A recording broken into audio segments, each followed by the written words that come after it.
Great to be with you all, and excited to share some ideas and some data pertaining to this topic of why suffering matters for flourishing. Um, just going to kind of big picture for a moment, it's helpful to kind of just think about how suffering has really been a long-standing feature in our humanness. In Man's Search for Meaning, Viktor Frankl says, suffering is an ineradicable part of life without which human life cannot be complete. So here he's signaling that there's something about suffering that's just part of life, part of what it means to be human. And he goes even further to say that suffering is sort of brings wholeness to our human existence. So, humanity has really perpetually wrestled with questions related to suffering. What is suffering? Why do we suffer? What can we do about suffering? How do we best respond to suffering? And we can go on and on with others. I just want to give you a couple examples from sort of going back further in time that connect with some of these questions. In Christianity, we can look at the scripture, Bible in Romans, for example, where Paul writes, "We rejoice in our sufferings, knowing that suffering produces perseverance, and perseverance produces character, and character produces hope." So there's a sort of, and this is a kind of mindset about suffering, a way of approaching suffering, broadly speaking, but also a sense of how one might respond to suffering. Um, Another example is Freud in Civilization and Its Discontents. He writes, "If we cannot remove all suffering, we can remove some, and we can mitigate some. The experience of many thousands of years has convinced us of that." And so here, I think he's also conceding that suffering might just be part of life, at least to some extent. Um, but he also sort of seems to have an optimistic view in that we can address some forms of suffering, and we should try to do that. So, if suffering is inextricably intertwined with what it means to be human, then it obviously has implications for um, flourishing and what it means to live a good life. So some of the things I'm hoping to touch on here today um, connect with this theme of why suffering matters for flourishing. Um, uh, for one, suffering is quite common in ordinary life. It isn't just something that appears or is relevant in clinical uh, settings. Second, suffering may occur relatively independently of other forms of distress, such as pain, depression, and may have potentially unique implications for well-being. Um, Suffering is often pervasive and disruptive, affecting things like our goals, relationships, sense of self, etc., all of which are important ingredients to living a flourishing life. Um, if we take flourishing as the relative attainment of a state in which all aspects of a person's life are good, which is one of the idealistic definitions that the Human Flourishing Program uses, then things like a disruption to one's goals or disruption to the quality of one's relationships with others um, will impinge on the extent to which our lives are fully flourishing. Um, we'll also see that suffering has broad links across domains of well-being. It isn't just implicated in physical and mental health.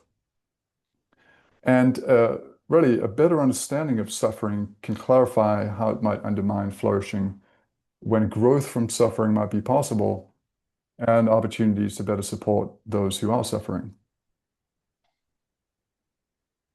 Okay, so how do we sort of conceptualize and define suffering? I'm going to go through some considerations. This is not certainly not exhaustive, and a richer account could be given.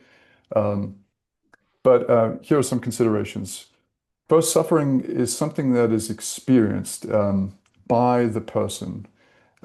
So if we want to fully understand someone's experience of suffering, we need to inquire with them directly. Third person ratings or perspectives on an individual's suffering will not fully capture their experience. Um, Even if suffering is universal to our humanness, individual experiences of suffering are often deeply personal, complex, and dynamic. Um, so we can connect with one another uh, in the sense that our suffering, we might share a sense of underlying understanding of what suffering is and what somebody might be experiencing, but there are particularities that we may not be able to identify with. Uh, Suffering is often conditioned by loss or privation of a perceived good. One example is the death of a loved one involving loss of a valued relationship. Suffering is also something that typically entails aversive affective um, or physical state along these lines. A common example, which I'll come back to, is pain. Pain and suffering are often explored together, are closely intertwined, um, with pain often giving rise to experiences of suffering. To suffer on some views is to want something that seems to be the case, not to be the case. The desire for whatever one's currently experiencing to be otherwise, or for it to not be occurring. And in many cases, experiences of suffering defy language. And on some views, imposing language or using language to describe suffering can actually do disservice to the full nature of a person's experience. Um, One perhaps interesting way to kind of explore this is using visual metaphors. We have done some of this in a workbook called the Transcend Suffering Workbook that we have developed, and I'll touch on a little bit more later. Just to kind of help people explore their suffering and kind of connect with it um, if um, if it's difficult for them to kind of articulate or uh, relate to. So one example we have there is suffering is like a dark and looming shadow that seems as though it is hovering over us, blocking out light that makes it difficult to see, experience the richness of the world around us. Um, so if we draw on some of these considerations and others, we come to perhaps a working definition of suffering. This is one version that our program, Human Flourishing program, draws on in some of its work. Um, so suffering being an undesired experiential state of considerable duration or intensity involving the loss or privation of some perceived good. Um, Now, there's no monopoly on this definition. So, there's ongoing debates about what exactly suffering is. This is just the working definition that we tend to use. So if we start to think about what exactly suffering is, we get into questions of uh, to what extent and sort of how is it distinct from other forms of distress. So this is one line of work that we've been pursuing because it does seem as though suffering often co-occurs with other forms of distress like pain, depression, etc. But it is distinct, and we can think about this along two lines. First, on a conceptual level, and then secondly, empirically, and I'll just touch on a few examples of both. On a conceptual level, we can distinguish between cause and object. Uh, for example, a broken leg may be the cause of a person's pain and suffering, um, and the it may also be the object of the person's pain. But the object of their suffering might be the loss of their sense of identity because they're no longer able to work in the same way they did before. And maybe their ability to work is an important part of their identity. Another example is, an athlete who experiences pain during rigorous athletic training. Um, but this isn't accompanied by suffering because the pain is chosen as a means of attaining something valued and meaningful, such as mastering a skill or being athletically ready for some performance. Um, Another one is, a person may meet the threshold for clinical depression using, standard diagnostic criteria. And obviously, there's significant distress or impairment associated with that, but they may themselves not describe their lived experience or characterize it as suffering. And then just thinking about this empirically, and just a couple examples here, but um, there are many others, and I think accumulation of these examples gives clearer evidence that suffering is distinct from other forms of distress. So this is some recent data from a paper that we worked on looking at intersections between pain and suffering, uh, reported among people in the Global Flourishing Study in the first wave. The Global Flourishing Study has 22 or 23 countries, depending on which version of the Wave 1 data you look at. And this covers about 200,000 people. In the figure there, on the x-axis, you see different co-occurring combinations of pain and suffering, or lack thereof, based on responses to one item asking about physical pain and one item asking about suffering. And then on the y-axis, we have the percentage of endorsement. What you see here is that in many cases, pain and suffering are co-endorsed. But there are instances in which they are not. So on the far left-hand side, you see the four groupings for a lot of pain. And within that grouping, you see about 1% of individuals with a lot of pain reporting no suffering, and about 1.5% of those with a lot of pain um, uh, reporting not very much suffering. And then if we go to the far right-hand side, we see that the percentage of individuals who report no pain and a lot of suffering is about 1% as well. And no pain with some suffering is 3.5% of the total sample. So I would argue that if pain and suffering were just synonyms, then those percentage would be essentially zero, especially for those reporting a lot of pain and no suffering, or no pain and a lot of suffering. Um, Another strand of empirical data is an extension that we did to this grouping of co-occurring pain and suffering, or lack thereof. And we just took four of those subgroups um, and explored whether there were differences on outcomes 1 year later between these groups. And we were particularly interested in contrasting those who reported a lot of pain with no suffering, and those with a lot of pain, a lot of suffering and no pain. Um, and so interesting, what you find is those who report a lot of suffering and no pain uh, tend to report worse subsequent well-being about 1 year later on several of the well-being outcomes that we looked at, like happiness and life satisfaction, um, contrasted with those who report a lot of pain and no suffering. And when we look at distress kinds of outcomes like anxiety symptoms, depression symptoms, we find that these two groups are more similar. So at least with these data, one observation we might make is that pain and suffering look more similar when they predict distress, but suffering might be more corrosive to well-being. Again, there are some limits to these data, but as one sort of data point, it does point to a distinction between pain and suffering. Um, Another strand of work that we've been pursuing is along the lines of exploring the notion of everyday suffering.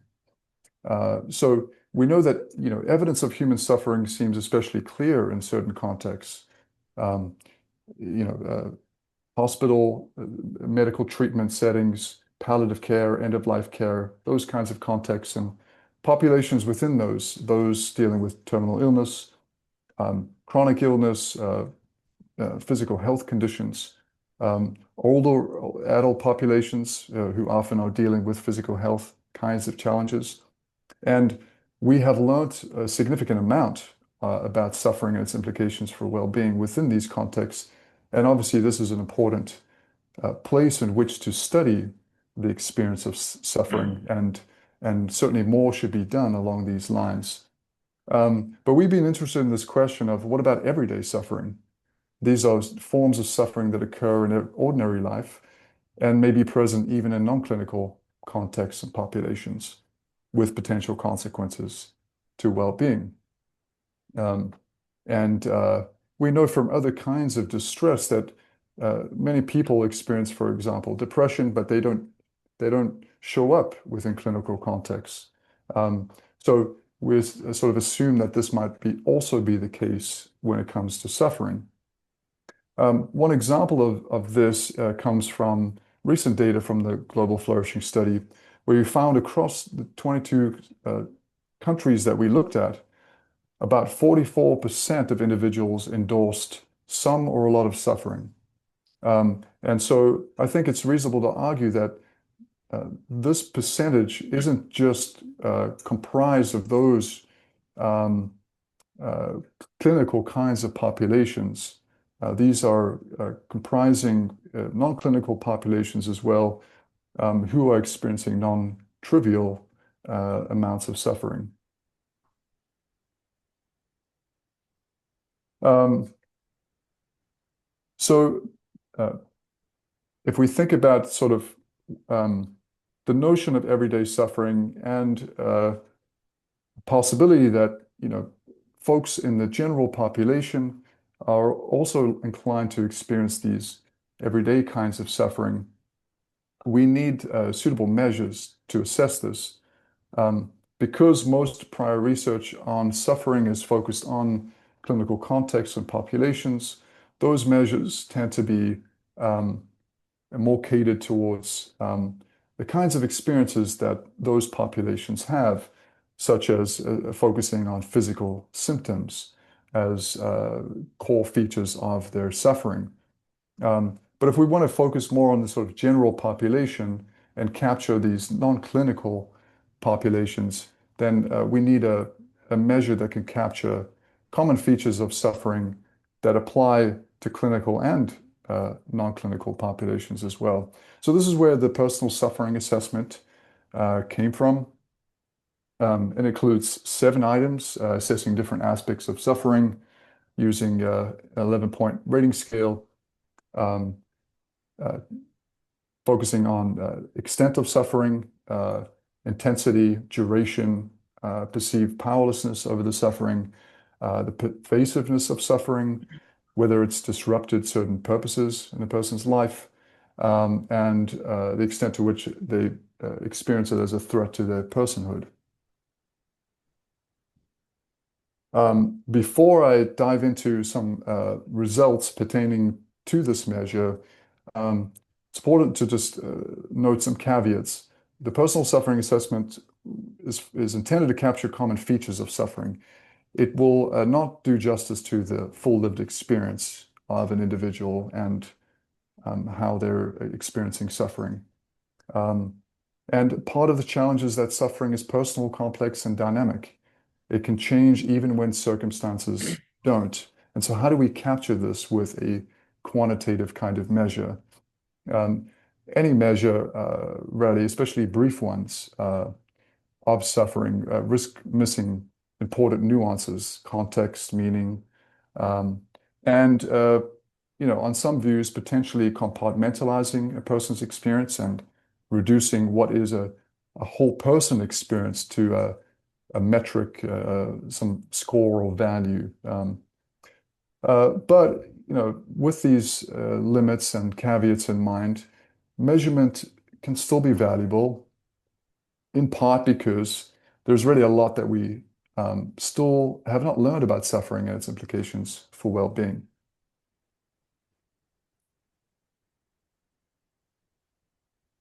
Um, so in our work using the personal suffering assessment, um, We've tried to extend the empirical literature in a few ways. One is to expand research to non-clinical populations. Um, for reasons I've mentioned, we're focusing on community samples, worker samples, the general population. And the idea here is to give more consideration to the possibility for everyday suffering. The second is to expand evidence on suffering to a wider range of well-being outcomes.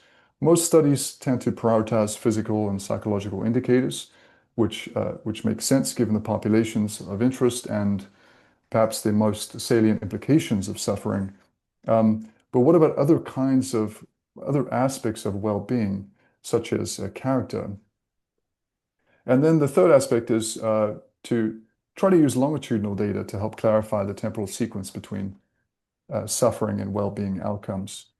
Most prior work, quantitative work in this area, has used cross-sectional data, and this is usually not very helpful for informing decision-making about what we should target for interventions.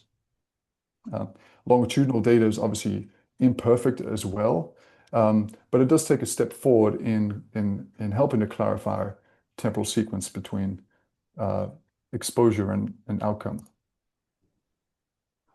Okay, this might be a little bit small, so sorry, but I try to fit as much as I could on this one slide. Mostly to kind of give you a big picture sense of um, what the implications of suffering might be for different aspects of well-being across a few different studies. Um, so in this table on the left-hand side, the far left, you see a bunch of outcomes across domains of psychological, physical, social, and character. The columns to the right each represent a different study, a longitudinal study. So the first one is an Indonesian community sample. There's a time frame of 1 month between the predictor of suffering and the outcomes. The second one is a flight attendant sample that has a time frame of 2 years between suffering and the outcomes. A Sri Lanka factory worker sample, which also has a 2-year time span between suffering and the outcomes. And then a Colombian college student sample, which has about 4 months between assessment of suffering and the outcomes. Um, in each of these analyses, we control for baseline levels of the outcomes and a bunch of covariates to address things like confounding concerns and reverse causality, at least to the extent that we can. And these results pertain to an overall suffering score, using the average of all 7 of the personal suffering assessment items combined. If you're looking just in terms of the color coding, um, basically the orange indicates that suffering is associated with worse well-being for a given outcome. Darker shading indicates a stronger association with worse well-being. Lighter shading indicates weaker evidence of association.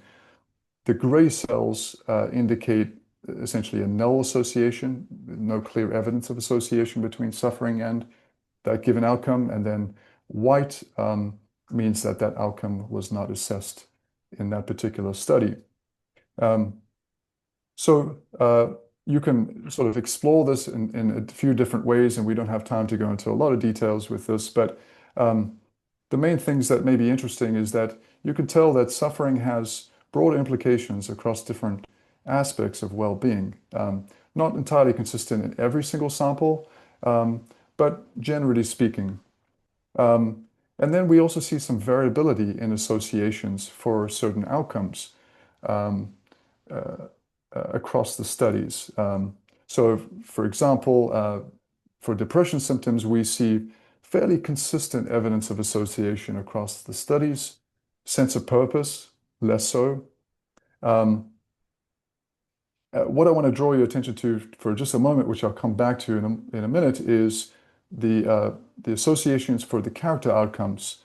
We see for those at the bottom there, uh, not real, we don't really see any evidence of an association between suffering and a growth in character over time. We see mostly associations with a decline in these character outcomes and some evidence of null associations.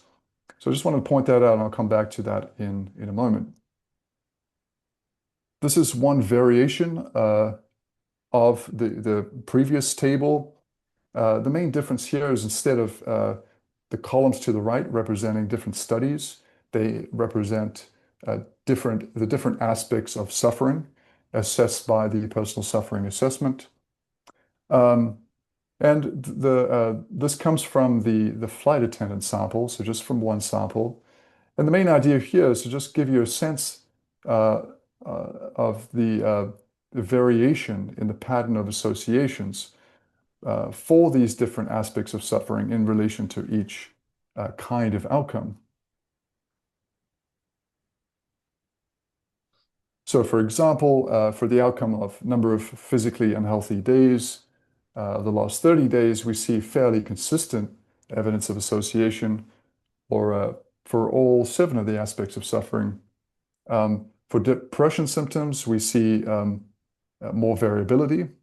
So uh, clearer evidence of association with worse depression symptoms for powerlessness, pervasiveness, disruption to purposes, threats to personhood.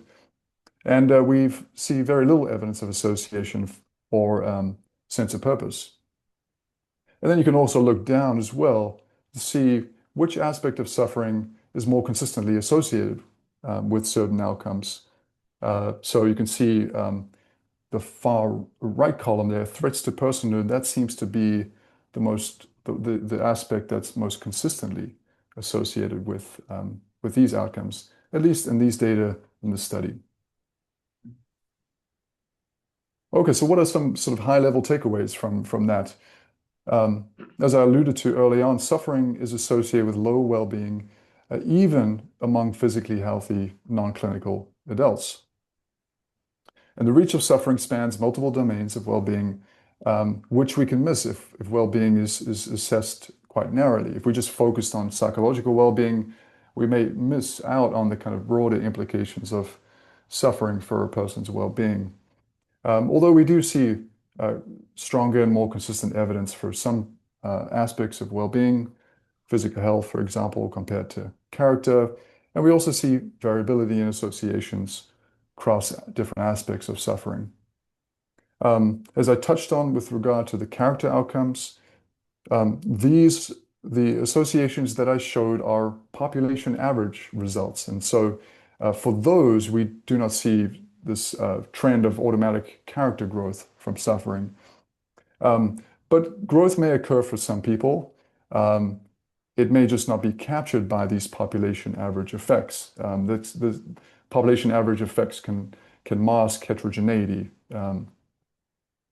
And there are other caveats to consider with regard to these character outcomes.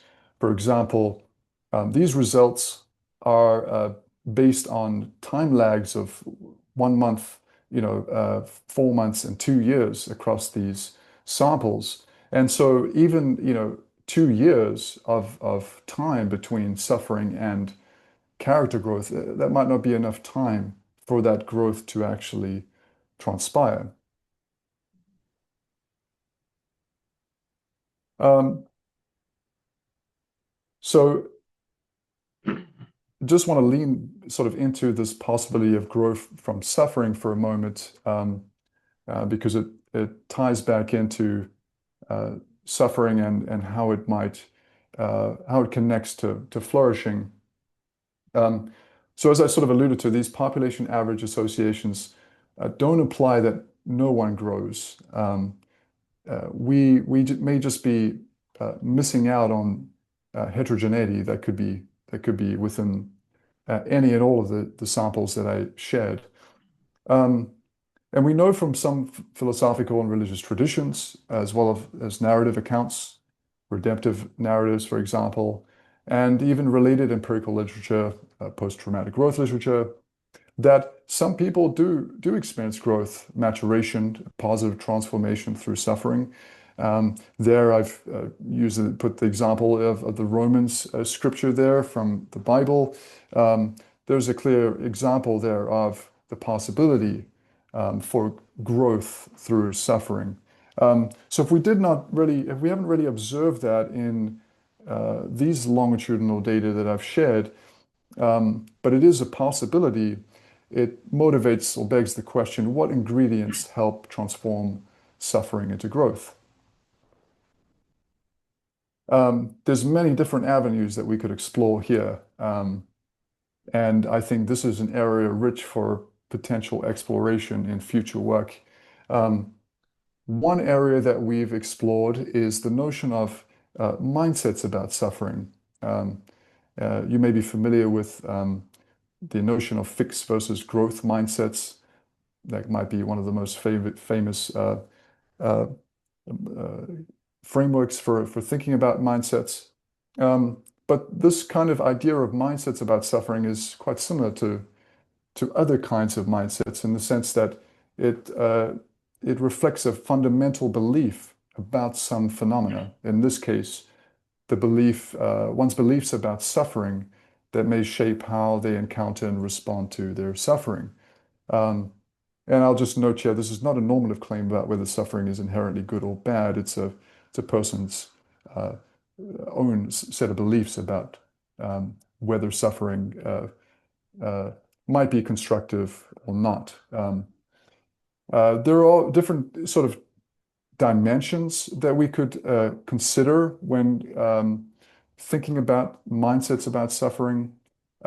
We really focus on the notion that we could have more of a mindset about suffering that's debilitative and one that's more facilitative, and those could co-occur to some extent as well.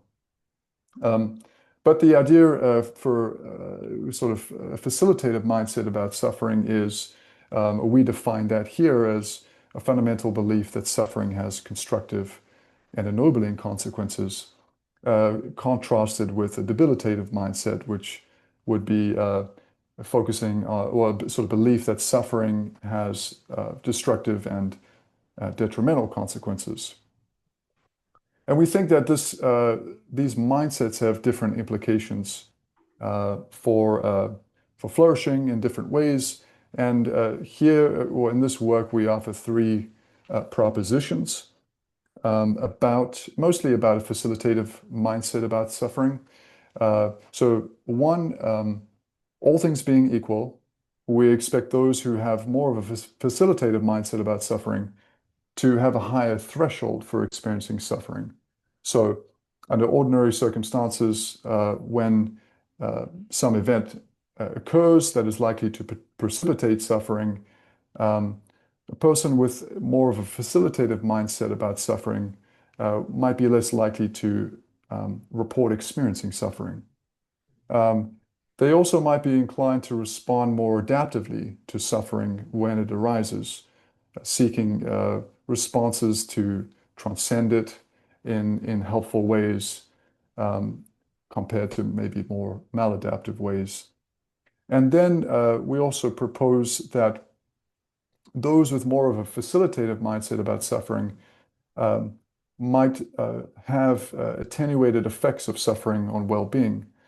Um, uh, and although this kind of work at the moment is mostly conceptual, we offer a measure of these mindsets and can certainly be used in future work to explore some of these propositions and other kinds of questions around what kinds of factors might what are the conditions that give rise to um, growth and potentially deeper flourishing in the aftermath or in the midst of suffering.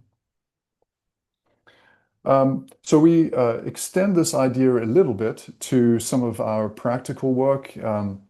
And so the idea of a facilitative mindset about suffering is reflected to some extent in the Transcend Suffering workbook that we have developed. Um, I'm not going to go into too much details about it here, but the idea behind this workbook is the sort of central change objective is to lessen a person's experience of suffering indirectly by helping them to reflect on their suffering in a more balanced and holistic way, to help them consider the possibility that they might be able to respond differently to their suffering, and to explore ways in which they can meaningfully engage with life in the midst of their suffering. This is freely available, and it's intended to be brief and self-directed with minimal support, um, and essentially intended to be a supportive resource for those encountering everyday forms of suffering in a way that might be helpful to their growth and overall well-being. This is not intended to be a replacement for formal treatment, and there will be some individuals who may not benefit from this kind of resource. But if we take a sort of population health approach to supporting people who might be suffering, this could be one potential resource that could be useful. And for this workbook, this is sort of in its early phase, and we have quite a bit of work to do to kind of evaluate its effects and utility more rigorously. But the preliminary work that we've done does suggest that it is potentially helpful and promising resource. Okay, so just to kind of summarize the main sort of takeaways, I would say from what I shared. Suffering is a distinct form of distress, and it's deserving of greater attention in research and practice. Um, Measures of suffering are going to be imperfect, but even so, we can use rigorous studies to improve what we know about suffering and its implications for flourishing. Uh, Growing evidence suggests everyday suffering is broadly associated with multiple domains of well-being. So it's not just suffering is not just a phenomenon that's relevant in clinical kinds of contexts. It affects everyday people as well, who may not fall within the realm of these clinical contexts that we might tend to focus on. We need more work to identify mechanisms and boundary conditions that may protect and potentially in some instances deepen flourishing in the face of suffering, and then to work towards translating those findings into resources and supportive tools that can help people to lead more flourishing lives, both as individuals, communities, and societies overall. Okay, so I think I'll close up there. If you're interested in some of the readings of papers related to what I shared, you can go to our program website. There, if you would like to dive into the Transcend Suffering Workbook, there are some links for that as well. Thank you.